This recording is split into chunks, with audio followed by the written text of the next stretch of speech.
Criterion has looked very favourably on Jim Jarmusch, with no less than 6 titles in the collection: Down by Law, Dead Man, Stranger Than Paradise, Night on Earth, Ghost Dog: The Way of the Samurai, and Mystery Train. And they've all had US releases, but we are still waiting in the UK for Stranger Than Paradise, Night on Earth, and the much sought after Ghost Dog to arrive here in our collection. But bringing UK collectors closer to the US selection now is the release in the UK of Mystery Train. Aloof teenage Japanese tourists, a frazzled Italian widow, and a disgruntled British immigrant all converge in the City of Dreams, which in Mystery Train from Jim Jarmusch is Memphis. Now made with its director's customary precision and wit, this triptych of stories pays playful tribute to the home of Stax Records, Sun Studio, Graceland, Carl Perkins, and of course, the King, Elvis Presley, who presides over the film like a spirit.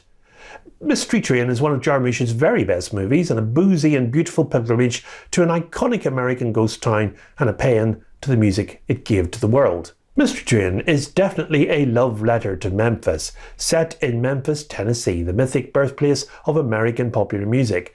Mystery Train consists of 3 separate stories that pass through the same ramshackle hotel, each involving a different type of outsider: tourists with an itinerary, an accidental visitor on a forced layover, and an immigrant who has lost his bearings. The first, Far From Yokohama, begins with a teenage Japanese couple, Mitsuko Yuki Kudo and Yon Masatoshi Dagase, listening to Elvis's Mystery Train as their train pulls into Memphis. Rock and roll fans, and they're in town to visit Sun Studio and Graceland, a pilgrimage, as Jarmusch suggests by showing them walking down Chaucer Street. She adores Elvis and keeps a scrapbook devoted to the King, matching his various likenesses with those of Buddha, Madonna, and the Statue of Liberty. He's a cool cat with an immaculate pompadour, and he prefers Carl Perkins. In the second story, a ghost, Louisa, played by Nicoletta Braschi, a newly widowed Italian woman, resigns herself to spending an additional night in America before catching her flight home to Rome the next day. She's run-ins with friendly and hostile locals alike, but keeps her loss to herself. Fleeing from a deadbeat creep played by Tom Noonan, who spins her a yarn about Elvis's hitchhiking ghost, she ends up sharing a room for the night with Dee Dee, that's Elizabeth Bracco, a loquacious young woman who has just dumped her boyfriend. Now the final segment, Lost in Space, finds Johnny, played by Joe Strummer, Dee Dee's British ex nicknamed Elvis for his quiff, morose over the loss of his relationship and his job. His friend Will, played by Rick Aviles, and Dee Dee's brother Charlie, played by Steve Buscemi, retrieve him from the dive bar where he's drowning his sorrows. But their plan to keep him out of trouble backfires somewhat, and they find themselves seeking refuge at the hotel. Jarmusch wrote the script for the film under the working title One Night in Memphis, without ever having been to the southern city itself. He took the idea for Far From Yokohama, the first segment, from a one-act play he'd been writing before filming Down by Law.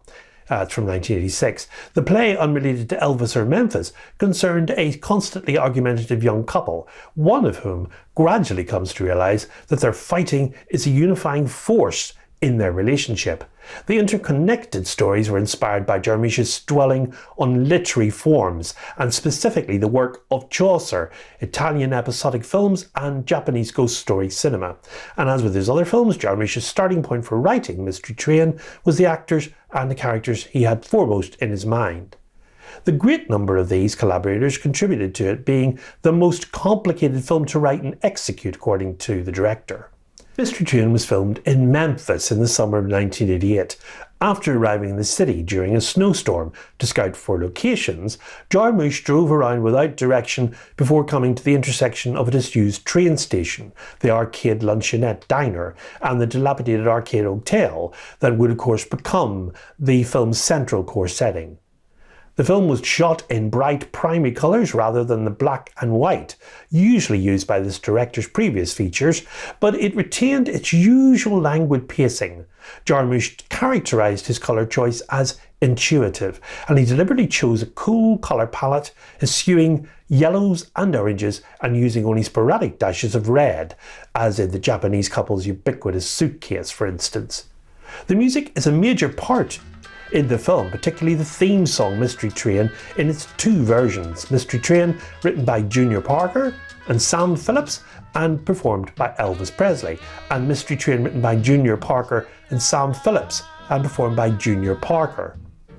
Now the cast of Mystery Train consists of Masatoshi Nagashi as Yon Yoki Kodo as Mitsuko, Screaming Jay Hawkins as the night clerk, Sank Lee as the bellboy, Rufus Thomas as the man in the station, Jody Markell as the Sun studio guide, Nicoletta Braschi as Louisa, Elizabeth Bracco as Dee Dee, Charlie's sister, Cy Richardson as the news vendor, Tom Noonan as the man in the diner, Joe Strummer as Johnny, aka Elvis, Rick Aviles as Will Robinson, Steve Buscemi as Charlie, Von D. Curtis Hall as Ed, and Tom Waits as the radio DJ, that's the voice only. Cinematography is by his regular collaborator Robbie Muller, with editing by Melody London and incidental music provided by John Lurie. And of course Joe Strummer was the guitarist in the British band The Clash, and we have some Jarmusch regulars in the film as well. Now the disc for Mystery Train contains the following special features. A new restored high-definition digital transfer, which is supervised and approved by the director Jim Jarmusch, with uncompressed mono soundtrack on the Blu-ray. A Q&A session with Jarmusch in which he responds to questions sent in by fans. Excerpts from the 2001 documentary Screamin' Jay Hawkins, I Put a Spell on Me. Original documentary on the film's locations and the rich social and musical history of Memphis. On-set photos by Masayoshi Tsukita and behind-the-scenes photos. And new essays by writers Dennis Lim and Peter Goradnik. And the new cover is by Yee Haw Industries. And I love the retro design on this of a music billing poster on the cover. Mystery Train from 1989 has a running time of 110 minutes and comes to the UK collection on Monday the 24th of April on Blu-ray, and it's Spine 521.